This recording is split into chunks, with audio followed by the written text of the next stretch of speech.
Ведь огромная армия наваливается на них, перемалывает и убивает, пытаясь заставить делать то, чего они не хотят. Даже в Москве Стэнли Грин всегда носил берет с флагом Ичкерии, и это был откровенный вызов. Может быть, по этой причине за 10 лет он так и не выучил русский язык, если не считать десятка военных слов. Его недавно не стало, но чеченцы его помнят.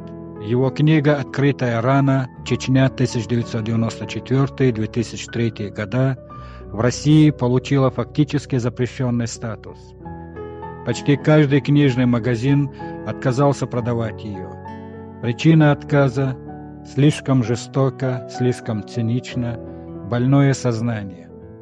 Люди не хотят видеть всей правды. Им достаточно редких отшлифованных новостей. Сам Стэнли на вопрос о возможности выставки книги в России отвечал: «Много раз пробовали, но как только упоминаешь само это сочетание слов «выставка в Чечне, в России», вы сами подумайте, это наивно. Желающие всегда могут найти мои работы в интернете. Это очень просто. Проблема не в отсутствии доступа, а в нежелании смотреть. Чечня пробрала меня до костей. Это был геноцид. 30 тысяч русских, погибших под русскими же бомбежками Грозного в начале войны. В Чечне были убиты 300 тысяч человек. И это по самым заниженным подсчетам. Когда сидишь на заборе и видишь такую мерзость вокруг себя, сказать, что ты этого не видел, значит стать соучастником. Для меня ценность фотографии в том, чтобы ее использовали для документирования несправедливости. Нам нужно рассказывать истории, быть визуальными проводниками, и тогда люди, глядя на наши снимки, могут лучше понять, что именно происходит вокруг. Я пытаюсь брать заказы в журналах, но им не интересно то, о чем хочу рассказать я.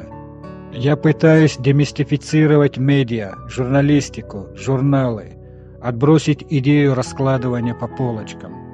Окей, тут у нас документальное, тут современное, а здесь арт, а там фэшн. Какая разница? Ведь в конце концов мы все фотографы. Ты фотограф, тебе интересна фотография, ты любишь ее, ты часть ее. Поэтому так и говори. Вот и все. Грин снимал в Руанде, Афганистане, Ливане, Чечне и других странах, где происходили конфликты. Освещение конфликтов просто-напросто очень персональная форма протеста, говорил Стэнли Грин. Я много лет снимаю войну, но я все еще придерживаюсь наивного желания, что в один прекрасный день войны больше не будет. Ужасная, невыносимая боль. На 68-м году жизни от букета болезней 17 мая 2017 года Стэнли Грин скончался.